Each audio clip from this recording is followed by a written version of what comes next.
This episode is brought to you by Experian. Are you paying for subscriptions you don't use, but can't find the time or energy to cancel them? Experian could cancel unwanted subscriptions for you, saving you an average of $270 per year and plenty of time. Download the Experian app. Results will vary. Not all subscriptions are eligible. Savings are not guaranteed. Paid membership with connected payment account required. Today on Dr. Phil, imagine discovering this about your newlywed husband. Logging on to singlesnet.com and viewing online members. What are you doing on these dating sites? You're married. It's kind of like research. Did you email someone on eHarmony on the day of your wedding and said we could meet somewhere? How to know when to make it or break it. Tammy. Hi. Dr. Phil, how are you? I'm good. Yeah? So tell me why you wrote me. Well, Paul and I were married about 3.5 weeks ago. Oh, you were remarried 3.5 weeks Remarried, ago. yes. Right. Now, your families don't know this, right? No.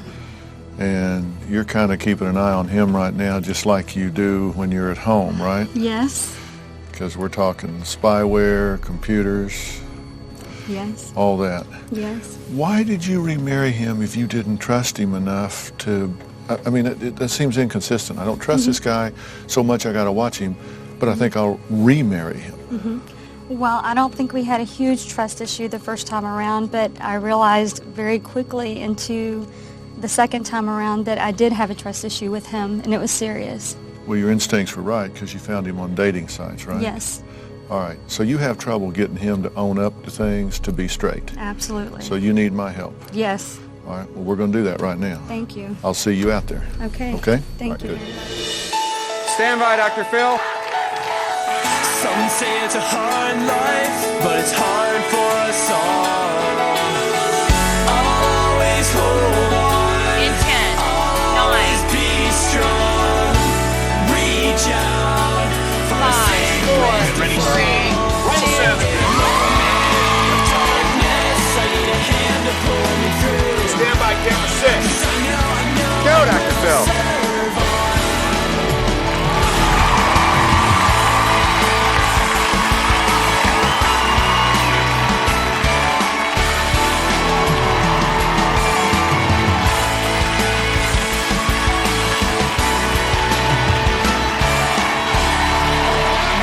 Thank you very much. Well, I was just backstage talking with Tammy, who secretly remarried her ex-husband, Paul. And when I say secretly, I mean they didn't bother to tell their families, who went through one divorce with them already just a few months ago, and clearly would not approve of marriage number 2. Now, in case I said that too fast, let me repeat it. They got a divorce, then they got remarried a second time, but they didn't tell anybody. Now, obviously, it's not going well, the second lap around the track, or they wouldn't be on the Dr. Phil show. Tammy wants to decide if they can make it work this time, or if they should just break it off again. Tammy and Paul were married for 8 years, then divorced for 9 months, and just remarried each other 3.5, 4 weeks ago. So let's bring Tammy and Paul on out here and take a look at some of the problems that just never went away. Revealing my secret marriage is going to be very hard. He has lied to me about being on dating websites, lied to me about seeing a certain ex-girlfriend. Tammy was spying on me. It was wicked and deceitful. After Paul and I got married, within 2 years, we had broken up, and I moved out because I couldn't handle all the rules in the house. There were so many. Tammy thinks I'm just a mean SOB sometimes because I'm trying to raise our standards and, have expectations. I feel like, Paul is having to father me our entire marriage. We did agree in 2007 to divorce. We remarried Tammy because it's part of our insane love. We can't be together and we can't be apart. It's just a continuous cycle. Neither my mother or my father know that we are remarried. My family would not want me to be with Tammy because they don't trust her. The main reason that we haven't said anything to my family, we don't know how they're going to react, so we just thought we'd let it marinate a little bit and slowly let it out. I grew up in more of a middle class, and Tammy grew up more in a lower class. Paul makes me feel like I am nobody. Her values were just different, and just things weren't as evolved.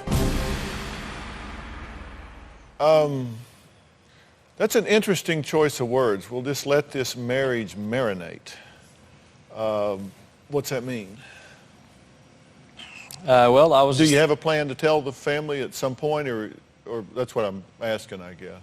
Oh, absolutely, yes, I do. Why did you get a divorce to begin with? Let's turn the clock back and look at the last one before we even look at this one. It was just time to do that because it was kind of like the 3 strikes, and okay, well, finally we need to, I guess, end this. I mean, she had moved out 3 times, and so it looked like it's like if you don't want to be there and you felt the need to go out and be on your own and look for somebody new, and First thing, I don't agree with 3 strikes. I wasn't 3 strikes. I mean, you act like I'm the one that. Were you moving out? But yes, 3 times, I was moving out. 3 times she's left. So then, therefore, I guess we need to do something finalized. I didn't want it to be like it was with she and her former relationship, where. Well, how big a deal were the class differences? Because you mentioned that, and you say he talks about that a lot. You're trailer trash, and you're from a better background, better upbringing. High society. High society. So he crossed the tracks to find you. Yes, I'm so lucky. Well, I mean, I don't know now if this I really is about agree being with that. honest. I don't really agree with that. I don't agree wait a with minute. that, Tammy. Hold on. Wait a minute. Let me just preface this by saying, we agreed when we started, good, bad, or ugly, we're going to be honest. Yes. Now, you have demeaned her background, have you not? In her eyes. And she's bailed once, but twice, but she just keeps bailing on you. That's why you said 3 strikes. She kept leaving. You said that's enough. Well, I mean, it creates an instability in our family. When your mother's leaving, and the children are there, and why do you keep hitting the door? For one thing, it's not just me leaving. It's his house. Okay, I didn't buy this house. I don't own this house.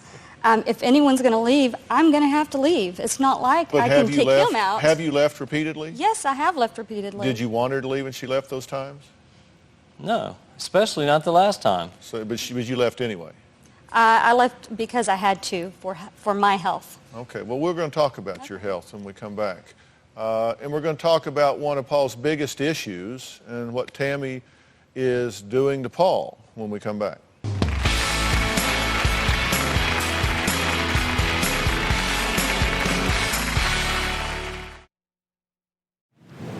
Across this great country, from coast to coast, you've told me about the crossroads we're facing. That's exactly why I wrote We've Got Issues, How You Can Stand Strong for America's Soul and Sanity. This book isn't just a conversation starter. It's a roadmap for standing strong in the face of adversity, for embracing our core values when they're needed most. We're talking about real strategies for real people dealing with real issues, from navigating the complexities of today's polarized world to fortifying our families. And I set forth in the book 10 principles that I think are critical for a healthy society. This is not about politics. I'm not a politician, don't want to be a politician, don't know enough about politics to talk about it. But I talk about every angle of life as we know it, from family and relationships to the burning issues that are shaping our world today. We've got issues, how you can stand strong for America's soul and sanity. And you'll find it anywhere books are sold. It's about time we start addressing what truly matters. On Oops the Podcast, join me, comedian Giulio Gallerati, as I examine everyday life, the mistakes, the bad decisions, the goals, the jokes, the social engagements, and all things in between. I'm joined every week by producer and personal confidant Ryan Lynch, various other comedians for witty, candid, and intoxicating conversation. Our listeners love Oops for its sophisticated banter, aka your mom could listen, and many feel like they're in the room with us chopping it up with old pals. You can find every episode of the show on Apple Podcasts, Spotify, or YouTube.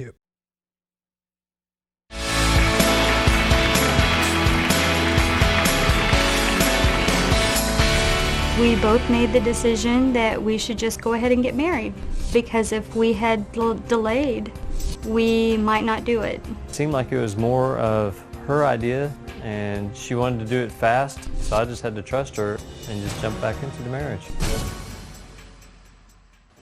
Should you stay in your relationship and make it work, or make a clean break? Sometimes that's the hard question that you have to face. Sometimes you make the right decision. Sometimes you have to make the decision right. Sometimes you got to cut bait and move on. Now, one of the issues important to Paul is Tammy's housekeeping. He says he's just trying to raise her standards. Paul likes to put sticky notes up on the door. He likes to make sure that I walk outside and I close the door behind me. It saves me energy. He wants to remind me whenever I wash my scrubs for work that I remove all my paper clips. Over here, I need to turn the exhaust fan on when running the dryer. Here's another note in case I don't see this one. I've got this one to remind me. Last week, he's like, from now on, let's all fold our toilet paper when we wipe instead of scrunch it up. And he's serious. I had a can that I put in the regular trash, and he immediately grabbed it out of the trash, and he got in my face and he says, look at this. Look at this. You threw this in the regular trash can, and you know, this is meaning that you do not love me. You just ask her, is that demeaning? Yes. How did you answer? I said, yes, it is demeaning. It's very demeaning. What's demeaning about it? It makes me feel like I am being a child, and it makes me feel like I don't know what I'm doing, and I do know what I'm doing. I'm an adult. I don't need someone telling me how to behave, or, you know, and if I don't want to recycle, then I shouldn't have to. You know, I do it most of the time for him, but sometimes I make mistakes and I don't throw it in the right trash can. And I think he should be okay with that. Ladies, help me out here. How many of you are okay with your husband putting sticky notes around the house telling you what to do? Raise your hand. How many of you thinks that is condescending and demeaning? Raise your hand. I mean, I'm just trying to give you a little focus group here, just a little quick poll of the audience. Do you... Was that majority? I think so. Yeah. Well, let's look again. Show of hands if that's condescending and demeaning. Keep them up. Keep them up. Keep them up. Scan from your right to your left and back from your left to your right. You missed the middle section. Do I need a Post-it note on this? That's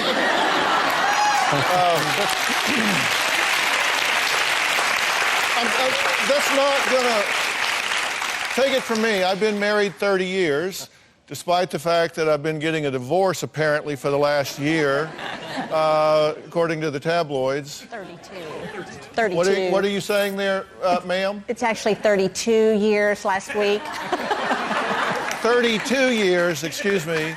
Last week. I can tell you that won't work. I understand. Well, do you really? Then why do you do it?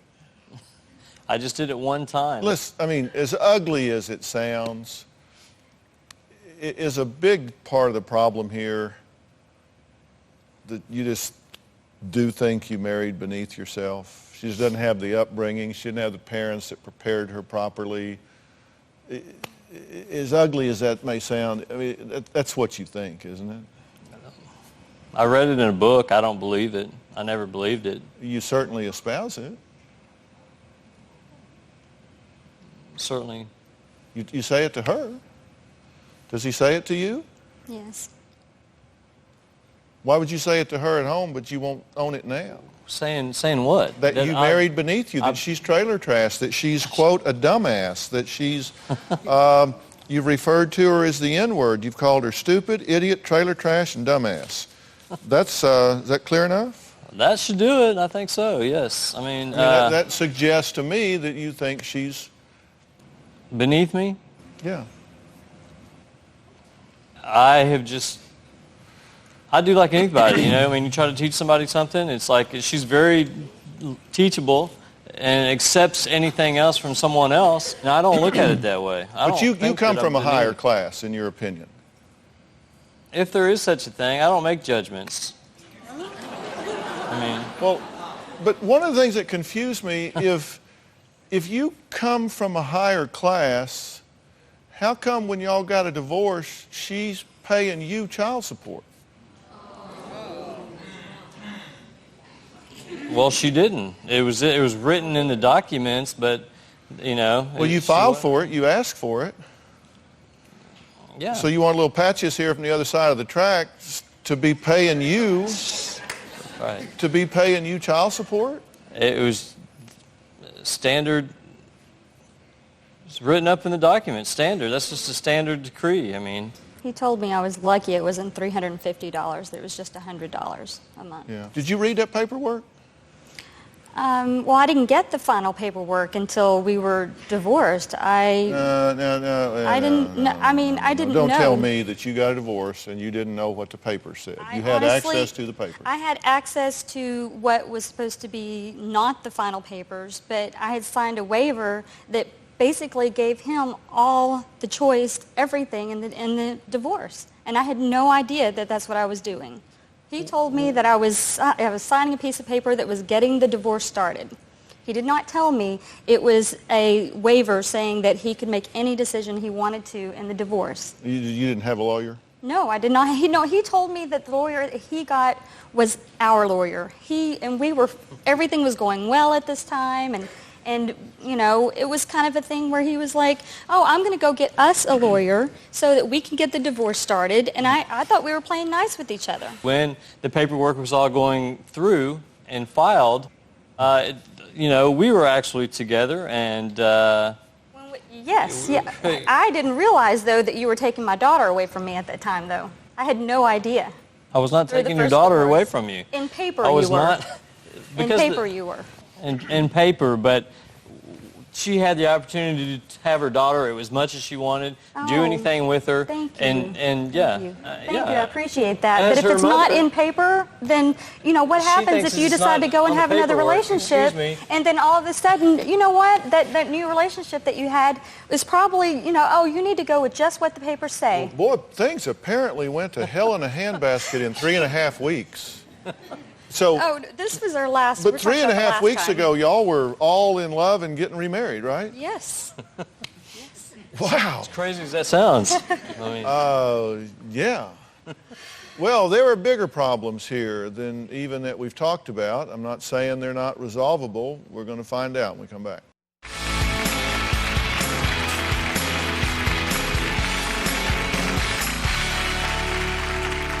Tammy and Paul are trying to figure out if their remarriage can make it or if they should break it off and stop it now. They clearly don't see things the same way.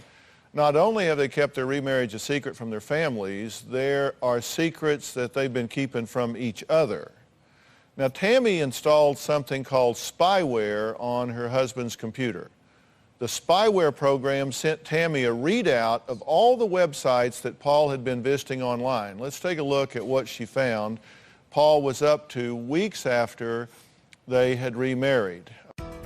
Logging on to eHarmony, getting match detail reviews, getting to know more about a certain person that's on there, logging out of eHarmony, immediately getting on to singlesnet.com, and doing the member login and viewing online members. Here's a couple of photos that he looks at, and then he logs out. Does he have absolutely no respect for me at all and just doesn't care about the marriage? Okay, what are you doing on these dating sites? You're married. Well, like any mature relationship, I mean, you just kind of ease out of things, and you get, to a point where, I mean, you have to, take control and be responsible and all that, and, I just didn't do it fast enough, I guess. I mean, I didn't. Like the day we it's got like married. Old habits are hard to break. It's something- just a situation where it wasn't like the interest. A lot of the things it's kind of like research. I'm looking at what these people think and how they sound, and what their feelings, their attitudes, their opinions, and just different things like that. The photos and stuff. And what are you? What is it you're researching? No, seriously. You said it's research. What is it? You usually do research in preparation for execution. Right. What is it you're researching? Just other women's ideas and how they think, and if I'm just way off, and if I'm just my ideas and the way I'm thinking are just wrong, or if it is if there are other people out there. So you're just looking for some counsel to help your marriage. Absolutely. No, Paul, you have every intention of wanting to talk to those women. You have every intention of wanting to find out, are they better than I am? If I had those intentions, Tammy, then I would be doing it. I'd be exercising it. You are doing it. You are. You're online. But wait a minute. Because you look at one and you're not like it has nothing to do. You have an intention there. You're looking to see what's out there. And part of it's because I know that she's doing that to me. And how much disrespect is that? Well, that is disrespectful that she would check up on you talking to your potential research participants. Yeah, she's got to hook up spyware and keeping track of me, and it's like, where's the trust in that? Well, it sounds to me like she needs to. I would have never started that if I didn't have a problem already. But did you email someone on eHarmony on the day of your wedding? No. Did you email Melissa on the day of your wedding and said, I'll be returning from Houston on Sunday at 7:30 or 8. If something would work during this time, we could meet somewhere when I'm returning. I live in just near. Did I read that right? I believe so, yes. So, and the date would be your wedding day? Early. You see how early it is? So I'm not sure if she's going to bail on me at the altar, or if maybe I'll get to that point. Well, Paul and Tammy kept this remarried secret from their families. We're going to talk to a family member who doesn't approve, and maybe he's just finding it out today here. I don't know. We'll find out when we get back.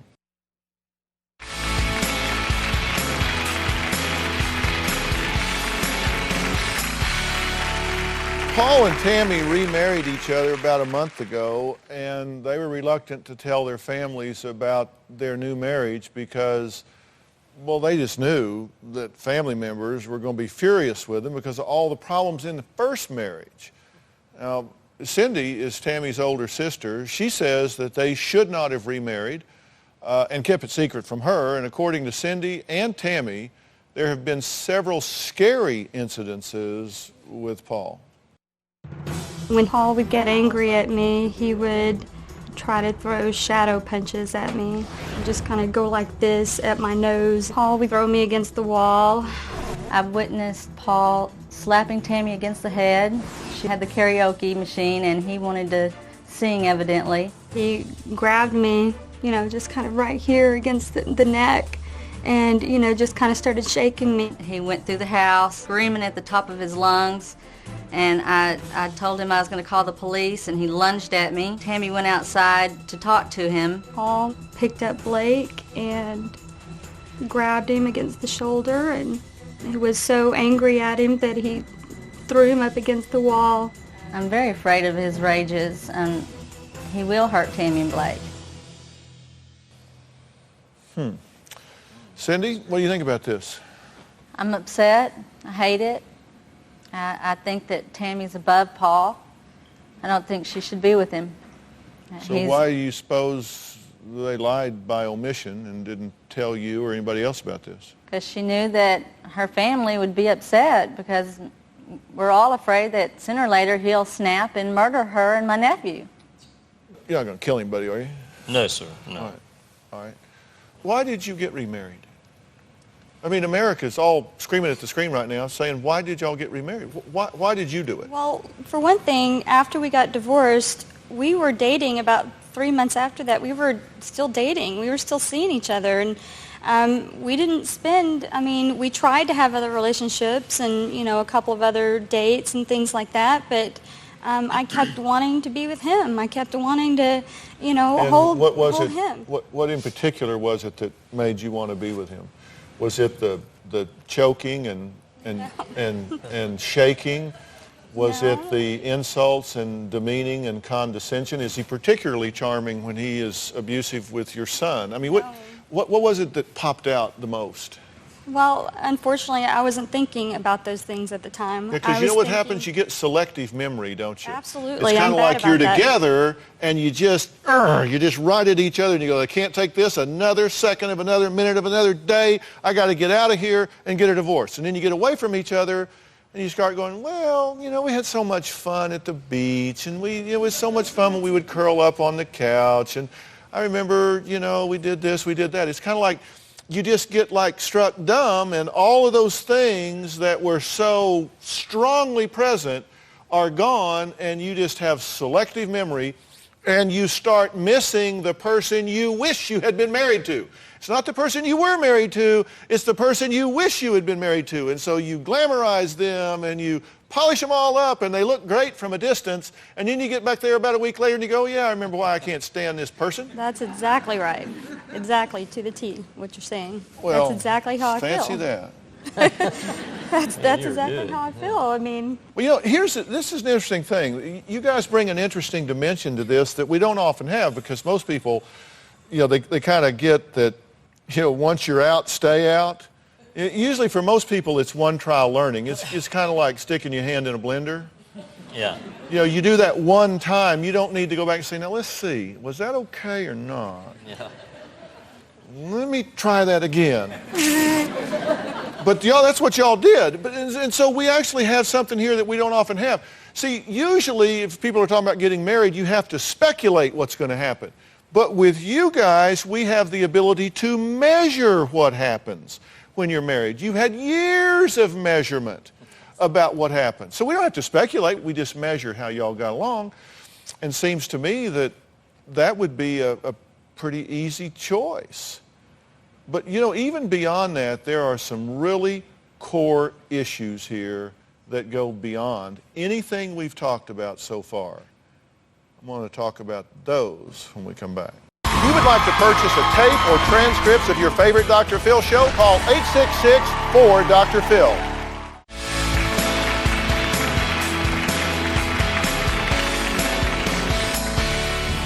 He hands me this piece of paper and he says, well, all you got to do is sign this piece of paper and the divorce process would be started. So I signed it, but what it actually was signing any right I had to make any decision in the divorce. I had reached my limit. I just wanted closure and to finalize it. Well, Tammy and Paul are trying to figure out if their remarriage can make it, should make it, or if they ought to just quit, call it off right now. One incident that cost them a lot of money, their whole bank account in fact, involved a trip Paul took to New Orleans. Now Tammy says Paul was out dancing with some woman, had too much to drink, and the whole family paid the price.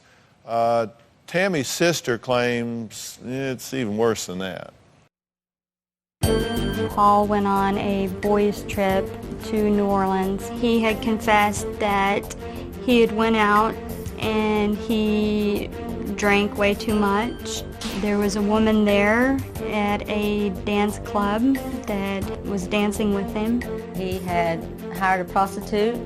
They left the dance club. They shared a cab. The cab drove up to her hotel. She invited him up. The next day he realizes that his credit card was stolen. He basically said it was much of a blackout situation and that he was conned and that this woman was a professional. I don't feel like he did anything wrong. He tells me that nothing happened in the hotel room, and I believe him. I believe that Paul has cheated on Tammy. She told me he had. Well, that's a different twist, a hooker putting the britches on you instead of taking them off of you. So is that what happened here? In lesser words, I mean, sure, yeah. I ran. I was scared. I mean, I'd never been in that situation. And did you know she was a hooker? No. She's got it right on saying that she was a con artist. I mean, she was a thief. Were you going back to her hotel room she did know how to work research, or? No, I'd already researched. You know, everything. All the research was finished, and I'm a nice guy, Dr. Phil. I was being a nice guy. I felt bad. She was like, well, you know, she didn't have enough money to get back to her place, and so I said, well, I'll pay for the taxi. I bought the taxi. We went back to the hotel or whatever she lived in, and you know, she said, come on up, you know, and, you know, all this kind of stuff. So, you know, yes, I had, you know, had a few cocktails. So, you know, I didn't see any harm. I was like, well, okay, well. But then once I got up there and found out that she was either going to try to turn a trick or, you know, in the meantime, I didn't realize you know, she'd already taken my debit ATM card. And all I did was want to get out of there. And I was like, no thanks. Must have been standing pretty close to you to pick your pocket. Well, it was in the bar. I mean, yeah. In the bar, I had to get the money out, you know, ATM at the bar to get enough money for the taxi. And that's when she, you know, fast-fingered me, you know, did the little trick of the eyes thing or something. And, you know, there I was just being a nice guy. And You're married, though, Paul. You're not supposed to be a nice guy to those kind of women. Hold on. But you want to hear when we were still married, and I was, you know, and she was dating this guy, and, you know, we were still married at the time. We filed for separation. Yeah. After we still filed for married separation. at this time. However, you know, she told me that she was going with her sister Cindy to Shreveport. Well, come to find out, she was really going to Mexico with the guy that she was dating at the time when we haven't even completed the divorce. We filed for separation in April. I never started a relationship with anyone with any intention, not talking on the phone or anything, and this was in July. Okay, so I'd been out of the house since seen each other, and actually the night before. Filed for separation in April. Excuse me. Relationship in July. What you did in New Orleans. Excuse me. What you did in New Orleans was during our marriage. Excuse me. The good part of our marriage. Pardon me. All right, excuse Supposedly. me. Why don't you look at it this way? It's like, the good part of our marriage? Yeah, it must have been really great for me to... I went with a bunch of guys, okay, you know, to the New Orleans Bowl, and, I was at the wrong place at the wrong time, obviously, but I corrected it. Come on, you're not the victim here. Hell, Lassie could figure this one out. But listen. Let me finish telling the story. Let's hear the rest of this story, though, okay? Let's hear the rest of this story. We were with each other the night before that she was like, well, they were leaving on a Thursday. The night before, we were with each other Wednesday. The night when she was telling me that she was going with her sister to Shreveport, when she was actually going with her boyfriend at the time to Mexico. And, I just happened to put everything together. I did my research and figured everything out. Out of. Maybe you're right. Maybe y'all deserve each other. It's it's not like I hadn't gone through it. But I don't know. I promised some core issues that I think are outcome determinative here. Didn't get to them, but will next.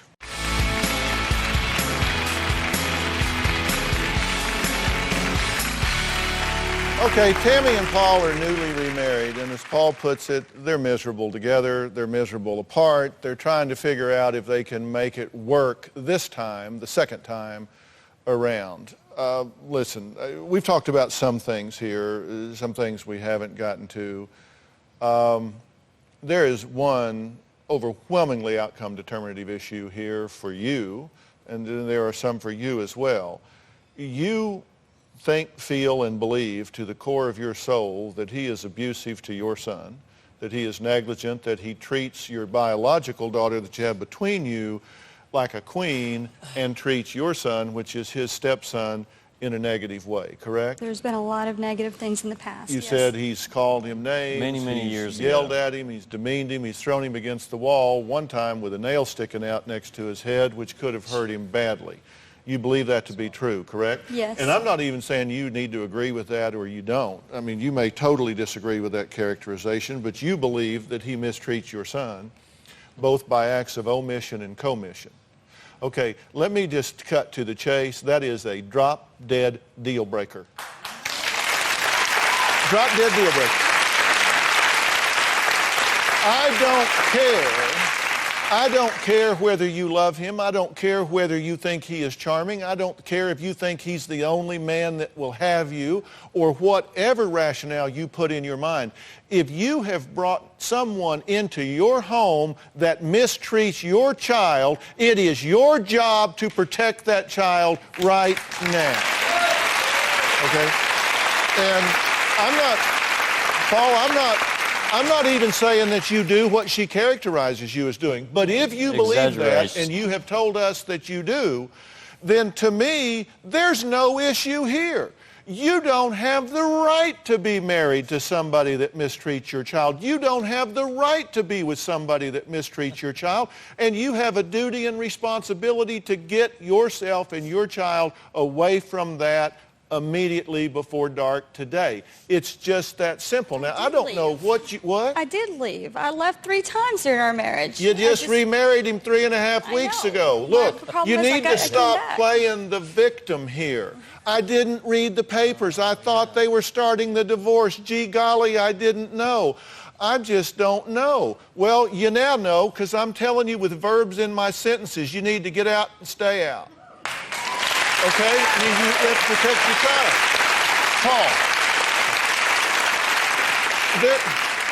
Paul. One thing here, when I said you don't have to speculate and predict, you can measure. You two have conflict over parenting style, right? You don't see things the same. And you've done nothing to resolve that conflict. Nothing. Zip, zero, nada, nyet. You've done nothing to resolve that conflict. You believe that he is abusive. You've done zero to acknowledge that, embrace that, or get help with that. At this point, there is no reason to believe, no rational person would believe that you would have any other outcome to this union than the one you've already had. Look, I believe in marriage. I believe we get divorced too quick. In this case, you got married too quick. You got remarried too quick. This doesn't work. Admit it. Face it.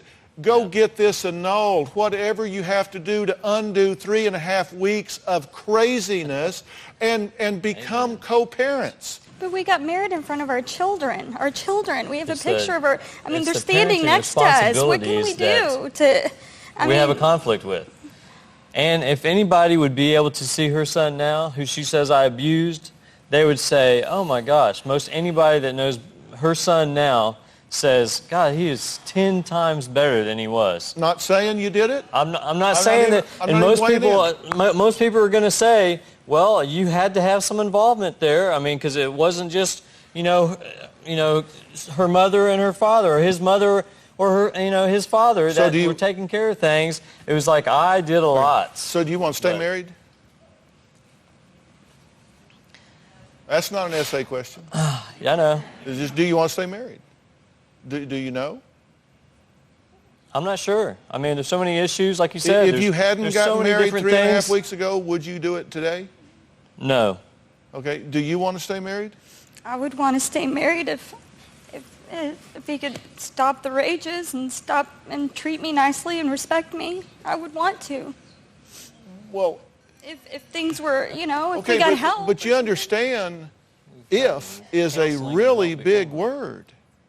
There's been nothing reparative here. The issues you had when you were married before, neither of you both said you got married on a whim. Marriage isn't whimsical. Family isn't Not. whimsical. No. Parenting isn't whimsical. What you've got to do is if you two want to be married, then you go do the work necessary to reformulate your judgments, your parenting strategies, your values, and then you go from a position of strength. You don't do it here. And let me tell you something. If you're saying, well, gee, I would be so embarrassed we got married in front of our children, do you think they don't get this? Do you think they don't look at this and go, oh, gee, Christmas? I mean, come on. 84 text messages, calling somebody, emailing on a dating site on your wedding day, and his answer is, well, maybe she doesn't show up. That way I will have my afternoon free. Oh, come on, Paul. Help me out here. I'm sorry. That's that is not wrong. credible It's just on wrong. his face. No, it's not credible on his face. You're not ready to be married to this woman. You're not ready to be married to him. You want to get married? Do the work. Do the work and then get married. And you owe it to your children to either get out of this or do the work required to get back into it. And I'm talking to myself. You're going to keep doing exactly what you're doing, aren't you? No, I'm not going to. I'm here to get help. I want to get help. And if it's not a right situation and we shouldn't be together, then I don't want it anymore. Have I left any ambiguity in what I'm telling you need to do? You wanted clarity, right? You wanted an answer. We ask you what's the one question. If you're going to get to ask Dr. Phil this one question, what is it? Have I answered that? Do you think we should make it or break it? I guess that was my question. You didn't discern that from my response a few minutes ago? So what is it again? Okay, here we go. Break it. Okay, break it. I mean, seriously. Come on.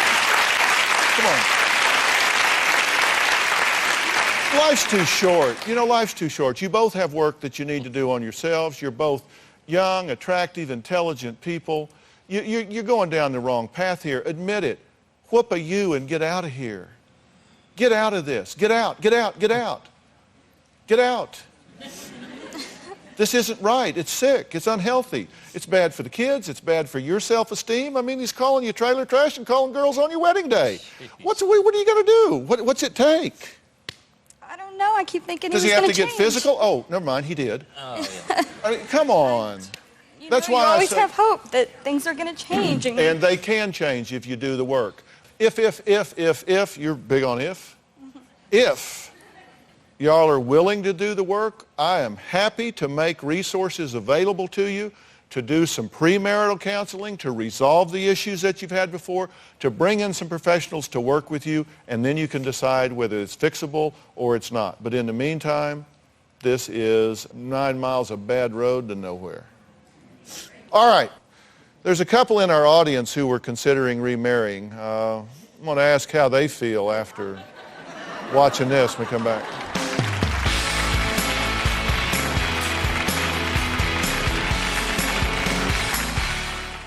Look, second marriages, especially to the same person again, have unique challenges. I mean, the divorce rate in America is about 50%. Second marriages is almost 75%. If you put them together with the same person again, it probably goes up from there. Now, Wendy and Ty have been listening to all this. They're dealing with many of the same issues as Paul and Tammy. What do y'all think about this? I feel a whole lot relieved. I mean, that the issues we have aren't at the same level, and that we have common ground at least to begin to get back together. I mean, we have a lot of work ahead of us, and we've already agreed on that. What do you think? Do you think you should get married? I think we should do family counseling and work through things before we get married. I don't want to jump in and on a whim like they did. Because y'all have had problems in the past. Yes. Right? Yes. And so before you do this, you see they had a lot of work they needed to do before they did what they did. Yes. And y'all have a lot of work to do before you do what you're contemplating, right? Yes. Doesn't mean that you can't. And listen, she's not a bad person, and he's not a bad guy, but just in this particular role, I don't think you're right now, you're like the best husband material around. And you need to open your eyes and stop going, oh, gee, I didn't know. It's your job to know. Your mother. You're responsible for a child. It's your job to know. You have 2 children. Your responsibilities to both of them are protective. Right? Yeah. Y'all aren't going to go off and get married, right? No. No. Promise? Promise. Yes, most definitely. Promise. I got you on camera saying that. No. I read this in the paper, the renuptials of Go to drphil.com for exercises from Relationship Rescue to help untangle relationships that you may be in. Then I'm sure the message boards are going to fill up on this. And if you're watching and you're in this area, we'd love to have you in the audience. You guys enjoy being here in the audience? All right. So come see us in the audience. Thanks for being here.